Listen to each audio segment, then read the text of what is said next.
పర్వాలేదు, ఖచ్చితంగా మన జిల్లాకే తెచ్చుకుంటాం. ఇవాళ మనం ఉన్నాం కాబట్టి ఇద్దరు మంత్రులు చైర్మన్లు ఇవాళ స్పోర్ట్స్కి కానీ ఇతర వాటికి మన జిల్లా నుంచి పొలిటికల్ రిప్రజెంటేషన్ దక్కింది. అందుకే మిత్రులారా, ఈ మంచి అవకాశాన్ని సద్వినియోగం చేసుకుందాం. ఇప్పుడు రాజకీయాల కోసమో ఇతర కారణాల చేత అభివృద్ధిని అడ్డుకుంటే మనకు మనమే మరణ శాసనం రాసుకున్న వాళ్ళం అయితము. రాజకీయాలు వస్తూ ఉంటాయి, పోతూ ఉంటాయి, చూస్తూనే ఉండరు కదా.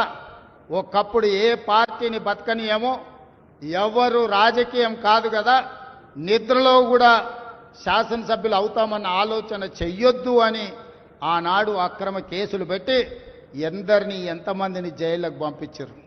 ఇవాళ వాళ్ళే తన్నుకొని చేస్తున్నారు. ఒకరు కడుపులో కత్తులు పెట్టుకొని కౌగిలించుకుంటున్నారు. ఎవరు అక్కర్లేదు, వాళ్ళే పొడుచుకుంటున్నారు. విపరీతమైన అవినీతి సొమ్ము వచ్చిన తర్వాత